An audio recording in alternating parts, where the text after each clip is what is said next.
Welcome to this presentation, The Life's Work of Harry Pollard, Changing the Course of History, One Teacher at a Time. I am Edward J. Dodson. This is one of the few instances when I tell the story of someone I actually knew and worked with. Harry Pollard's life was devoted to changing the course of history for the better. Education was his chosen means of trying to achieve a critical mass of understanding leading to systemic reform, and I was privileged to know him for many years. He was born in 1923 in England and remained in the land of his birth until 1954 when he emigrated to Canada. Years later, in 1999, he told colleagues rather tongue-in-cheek what had happened to change the course of his life. I began as an engineer before I decided to make some money, then lose it as a paid professional Georgist hack. What led him there was that as a young adult, he had come to embrace the values English liberals championed in the first decade of the 20th century, including the taxation of land values, the idea proposed by Henry George. As Harry explained, in 1949-50, an idea began to permeate the ranks of the younger members of the party. Within a few months, a new school of thought was born. To those conditioned to collectivism practically from birth, the doctrine was novel and strange, a philosophy of freedom based on the individual rather than the group. He joined the London League of Young Liberals and stood as a Liberal Council candidate, campaigning for free trade and other policy changes. Roy Douglas, president of the National League of Young Liberals, campaigned regularly for the rating of site values, an idea that had come down from an earlier generation of reformers influenced by the American political economist Henry George. A fellow liberal, Charles Aiken, suggested that if Harry wanted to learn more, he should take a course at the Henry George School. Aiken was one of the teachers at the school. During the fall of 2006, I began a running email conversation with Harry to learn more about his early life, how he came to embrace the principles embraced by Henry George, and what drew him to devote his life to education. As Harry explained, I went to the great Smith Street headquarters of the Henry George School practically every day for a sandwich lunch and haunted the place at other times. And why not? I had probably what were three of the best Georgist teachers in the world, Arthur Madsen, Vic Blundell, and Peter Stubbings. They are to blame for my Georgism, including the amendments I've made to some of Henry's basic ideas. The arguments were fast and furious as we delved ever deeper into this fascinating inquiry. Soon thereafter, Harry emigrated to Canada, hoping for better economic opportunity than was available in post-war Britain. In Toronto, he befriended several older Henry Georgists and decided to organize classes. Harry had no special training for advanced education, but he had an inquiring nature and was instinctively a teacher. In 1954, he taught his first 4 classes. Already, he was trying to innovate and upgrade what was taught from that practiced at the Henry George School back in London. Recounting the Canadian experience, he said, "This is where I made the first changes. No classes were free. They were 29 sessions long using 4 of George's basic books, and they were directed to the production of George's teachers. I used $462 of my own money to advertise, a lot in 1954 for a new immigrant to lose, so I sweated a lot. I shouldn't have worried. The 58-hour courses plus post-class coffee shop did their job. We made a profit, and we produced Georgists rather than land value taxers and several teacher recruits. We also formed the alumni group, a highly successful organization." So I seriously began my teaching of political economy in 1954 in Toronto. I had changed the methods of teaching. I was later to change curriculum and other approaches. At the first class, I would tell students that many of them would be teaching their own classes in the near future. It would be great fun, and they would meet a lot of interesting people. As I recall, there was a friendly acceptance of this thought. Perhaps I was making them part of the school from the beginning, rather than there being a customer for what the school was selling. Also, the classes were Socratic. If you know your subject, Socratic questioning is best. A lecture takes time, effort, and skill, and is not so effective as a Socratic group.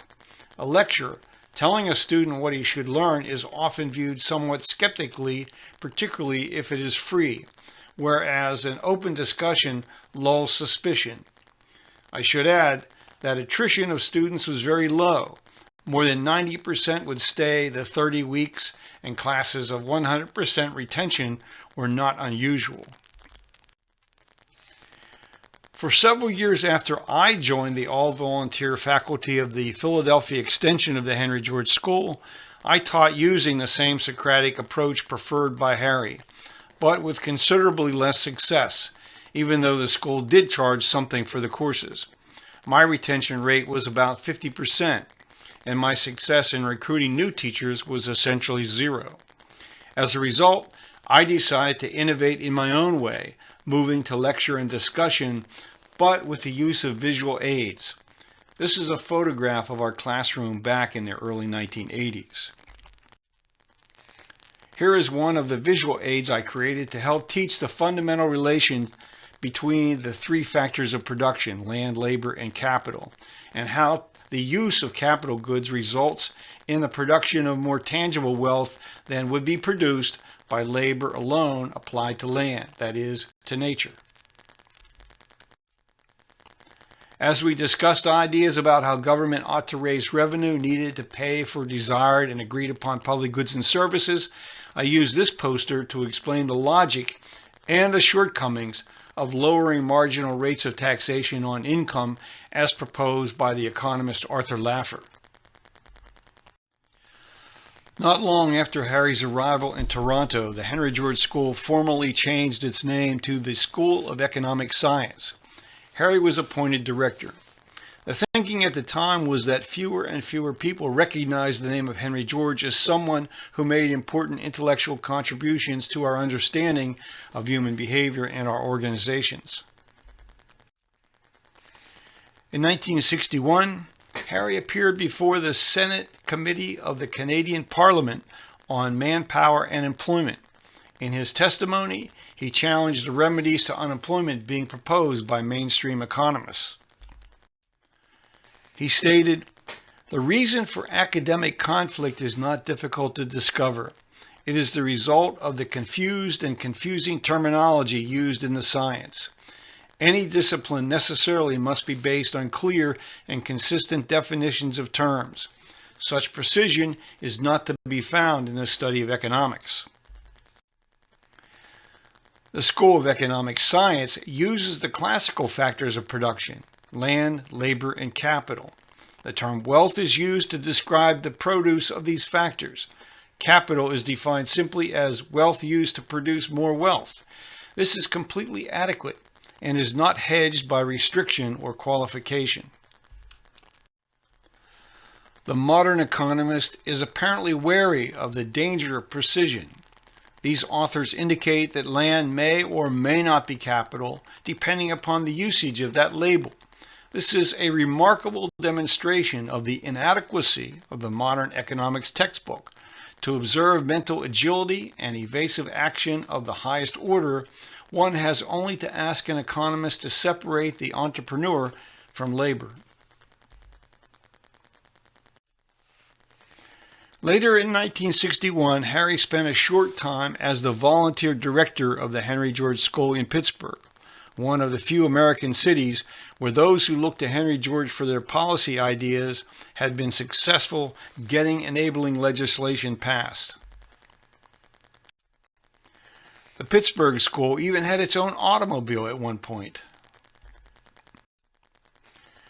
Harry was then recruited to succeed William Trueheart and Robert Andelson as director of the newly combined Henry George School of Southern California. He left Toronto confident the school was in good hands and poised for continuous expansion.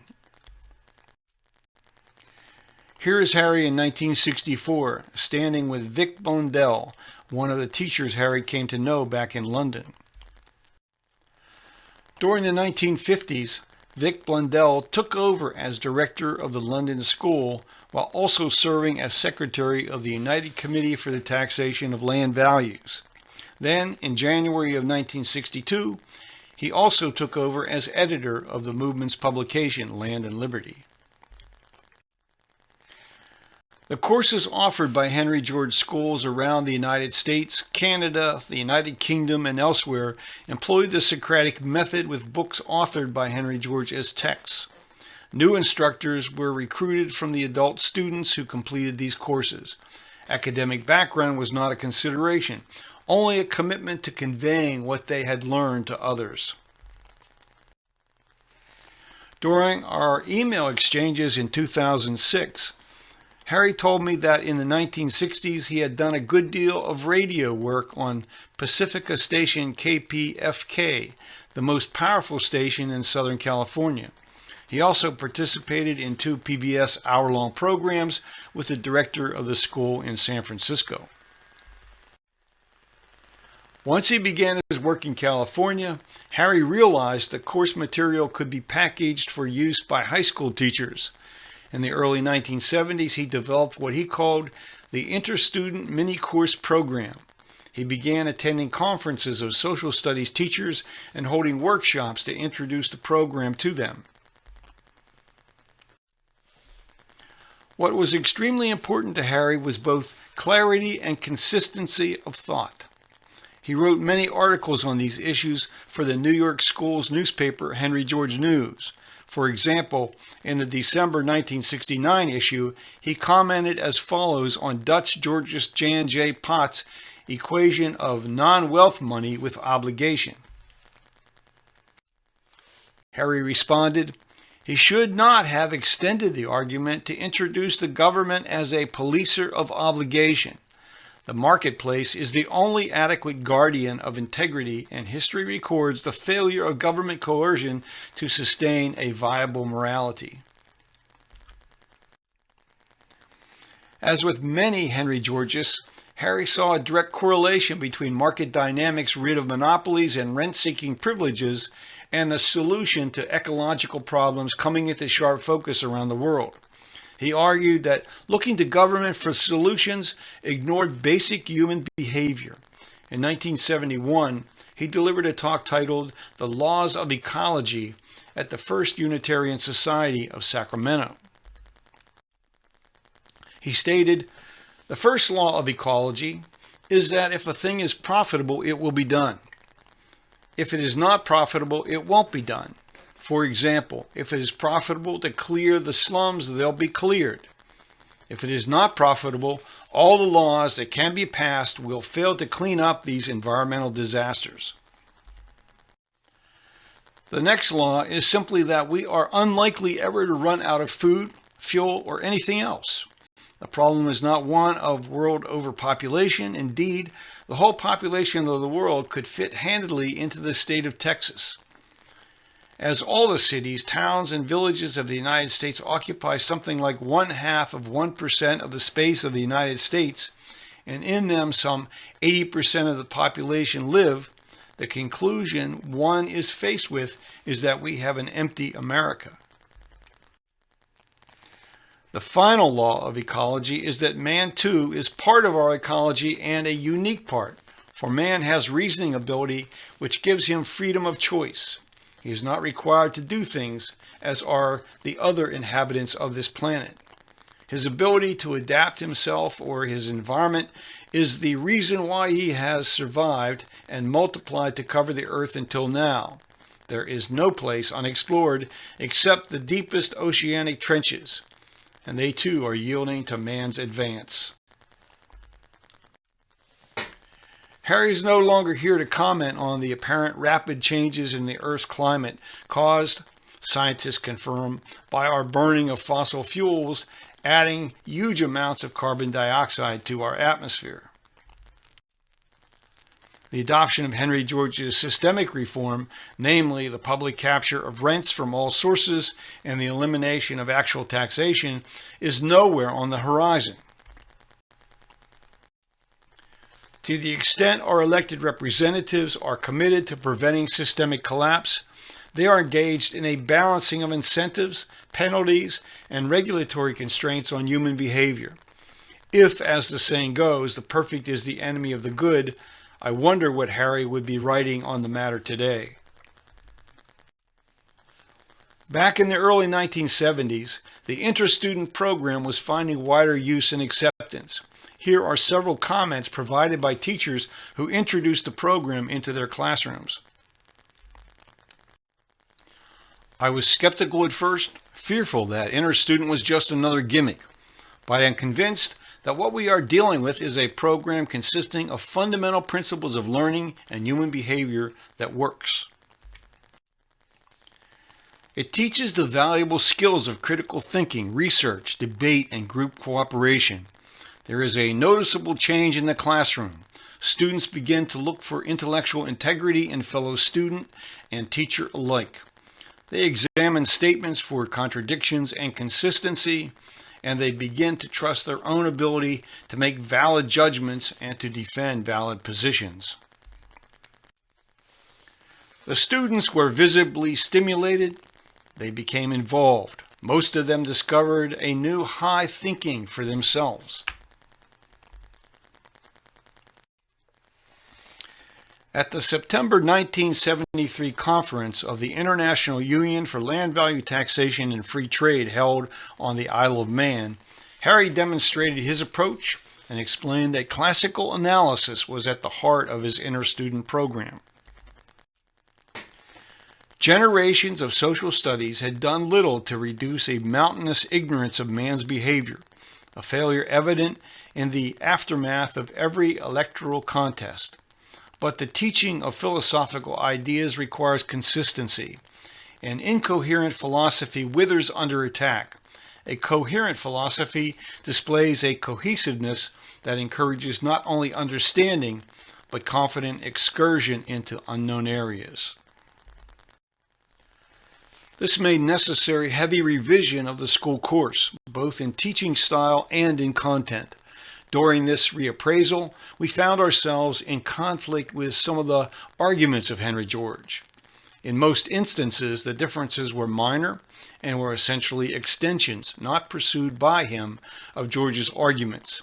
Some other disagreements were not so minor, yet they in no way rebutted or changed Henry George's thesis that our advance must always be toward his twin goals of liberty and justice for all. The lessons Harry learned as a teacher had driven him to considerable innovation of the material and classroom dynamic with adult students as well. Harry knew that failure to adapt doomed the school's ability to attract and keep students who would embrace what was taught into their own system of values and beliefs. As teachers, an ever deeper understanding of important principles would develop. As one might expect, convincing the directors and faculty members at other Henry George schools to adopt these innovations proved nearly impossible. New York City was home to the main Henry George School, and its director, Robert Clancy, remained committed to the curriculum established by the school's founding director, Oscar Geiger, in 1932.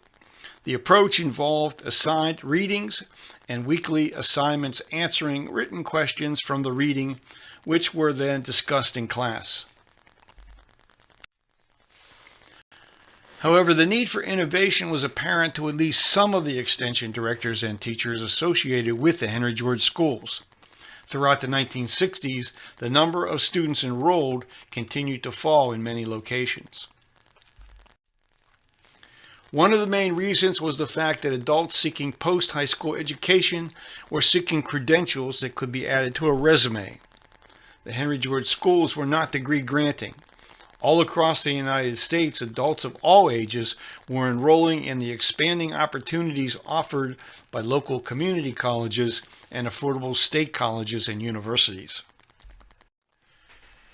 California was experiencing a dramatic increase in the population of young adults by the mid-1960s, and as this graph indicates, more and more of these young people realized their future depended on obtaining the credentials that came with earning a degree from an institution of higher learning. There were other factors involved. Importantly, for a number of years, the foundation established by a bequest from longtime board member John C. Lincoln had enabled the schools to fund a growing number of extensions. However, after 1971, the Lincoln Foundation pulled funding in favor of the new Lincoln Institute for Land Policy. As a result, almost all of the extensions and affiliates across the United States were forced to curtail operations. A difficult decision was reached in the early 1970s by the school's Board of Trustees in New York to sell their headquarters at 30 East 29th Street, use the proceeds to purchase and renovate a new building in a different part of Manhattan, and by doing so achieve a significant net infusion of new financial reserves. The new building selected was located at 5 East 44th Street, close to Grand Central Station. An increase in students was anticipated based on the number of New York workers who would pass by on their way to and from this commuter hub. Unfortunately, mostly people simply pass by, anxious to get home from work. In 1981, I was elected to the school's Board of Trustees, and one of the first decisions on which I voted was to seek a new headquarters in a location that had a better chance of attracting students. The new location was at 121 East 30th Street in a residential neighborhood where people lived or could get to easily by public transportation. Funding to the school in Southern California was significantly reduced during these years. Harry, seen here in the front left at the 1975 conference of the organization LEAF, Land, Equality, and Freedom, was convinced the schools could rebound and become self-supporting. In June of 1976, Harry put forth a plan he believed would reverse this decline in numbers of people who identified as Henry Georges. That we have failed in any effective way to organize our greatest asset, which is ourselves, is not an indication that it cannot be done. As individuals, Georges are always at work, and they often make waves. Their authority can be multiplied if they cooperate in a common effort. So why do they not? The instant cliche is that as they are individuals, they won't combine strengths. But only individuals can cooperate. Lack of cooperation stems more from common sense than lack of cooperative desire. The solution is obvious. We simply produce more Georges. But isn't that what we've been trying to do? I suggest that the answer is a resounding no.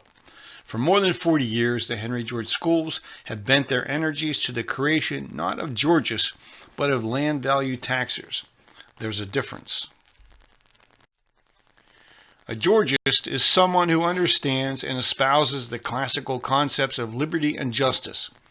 He is a Georgist only because Henry George's books may have been the vehicle that carried him towards his understanding. As a Georgist, he has adopted a certain set of attitudes that pervade his thinking. He may or may not be an activist, although he certainly will be nagged by that vexatious imperative that accompanies any worthwhile awareness of truth. Harry continued as best he could to try to change the thinking of the surviving old guard leaders. Here he is talking with Sam Venturella, director of the school in Chicago, at the 1978 Joint Georges Conference held at Bryn Mawr College in Pennsylvania. In April of 1980, Harry was able to report that 92 schools were subscribers to the inter-student program. This included schools in 56 California cities, another 14 states, and in 2 Canadian provinces, as well as 1 Australian state. Harry continued to make improvements, bringing over as much as he could to the adult course, as he explained in July of 1982. Our new adult course is based on the improved secondary course, but contains further revisions and changes. Some of them are presented in this paper. As we developed our thinking, we did not try to confine ourselves to a particular book. All of George's books became the raw material from which we built the successful adult courses we present under the name of the classical analysis. One of the high school teachers who grasped the significance of Harry's insights into how people, and young people in particular, learn was Brett Barker, here with Harry in 1987. They met at an annual social studies conference when Brett stopped by the inter-student booth. As Harry told me in 2006, we talked for an hour over lunch. Bob Scarfani, director in San Francisco, joined the conversation at the booth and gave Brett a copy of Progress and Poverty. Brett soon began to use the 8 minis. Brett decided to teach a course of economics. I wrote the full course for him, and this became Inter-Student Economics. It went through many revisions, but eventually became the full semester economics course that we began selling to teachers. Brett and many other teachers confirmed that inter-student worked, and here is how. Each cycle is handled over 2 weeks. It ends with a ferocious trivium debate. During their class periods, they endure a variety of tests, most not recognizable in ordinary high school context, including Jeopardy, where they are given an answer and they need to come up with a question unobtainable from any of their material or textbooks. It has to come out of them. They work in groups, competing savagely with each other. They are encouraged to cheat. They get a higher grade for a successful cheat. We tell them that they are now in a free system where they must take care of themselves. Although cheating is one of the biggest problems in high schools and colleges, there is almost no cheating in an inter-student classroom. Individual effort within a group gets points for the group. To this is added the right of cutting a useless recalcitrant from the group. Simply, a student who doesn't contribute gets fired. They usually complete 2 pages of the cycles each period. As we know, students don't like doing homework. We are experimenting with giving them the 2 pages as homework.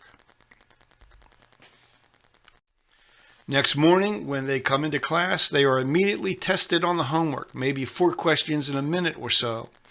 They are marked 1 point, 5 points, 10 points, 20 points, for a total of 36 points if they get all 4 correct. If they miss one, it will be the 20 points that is lost. 3 right gets them 16. Miss 2, and they can only get 6 points. Group members who let down the group by not doing their homework are likely to get a cool reception and may get cut from the group. Our latest ploy is directed at those who don't listen to their teacher droning away for 30 minutes. The teacher does a 5-minute talk on, say, the law of rent. Then immediately they are given a 1, 5, 10, and 20 test on what he said. Harry constantly worked on clearer and ever more entertaining ways to explain to students and their teachers how human societies really worked. In 1993, he came up with the story of Fantastic Island. This was his attempt to, quote, handle millions of human variables interacting in endless permutation, as he explains. Fantastic Island isn't real, but it helps us see how David Ricardo, Thomas Malthus, and Henry George analyzed the impact of population growth on a fixed quantity of land. We can build on it to find out more about human economic behavior. Harry sent me a copy of the Fantastic Island story, which I have placed online for anyone to read and download. Anyone teaching the principles of political economy might make good use of this material. At the 1997 conference of the International Union for Land Value Taxation and Free Trade, held in Brighton, England, Harry reported on the continued success of InterStudent, expressing some frustration that colleagues were certain the program had no chance of implementation in the United Kingdom. He challenged them to find a way. Of course, it can't be done in Britain, Australia, or South Africa. The school systems won't allow it. Well, that was what they said in the United States before we began our first basic course that has now been completed by kids into the hundreds of thousands. You have to think about how to do it.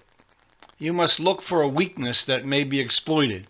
You'll find one if you look for it. It may have no apparent connection with economics or Henry George, but it will be there for you to open up. It took us 23 years to move from our first adjunct 8-week basic course to a full-blooded senior high school economic program for credit. With the coming of the late 1990s, there came an explosion of new websites and email discussion groups focused on the Henry George's solutions to economic and social problems. Harry began to post regularly to the Land Theory discussion group. In 2002, he offered his views on economic texts, old and new. None met his standard for clarity and consistency. Harry reported in September of 2005 that more than 1,000 high school students had completed the 80-plus hour InterStudent program during 2004. At the 2009 conference of the Council of Georgist Organizations, Harry responded to questions from a small group interested in hearing about his long efforts to mainstream the teachings of Henry George's political economy. InterStudent, he explained, encouraged the kind of cooperation that is required to succeed in the real world.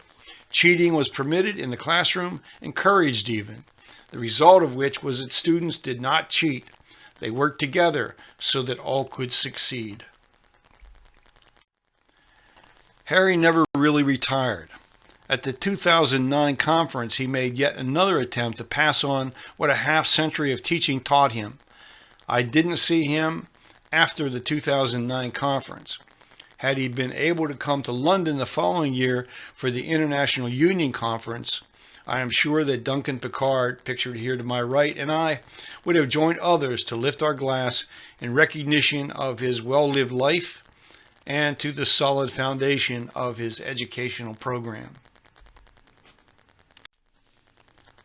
Harry's long and productive life was taken by the COVID-19 virus in November of 2020. I wrote a remembrance of Harry that included some of the highlights of his life expanded on here. No doubt, wherever there are teachers still making use of the InterStudent program, Harry remains with us. I hope that any of those teachers who happen to find this video on YouTube will share their experience with the program. And for any other teachers who are looking for ideas of how to create a vibrant learning experience for their students, you can contact me at edod08034@gmail.com. I will gladly send you the lessons and other materials Harry developed.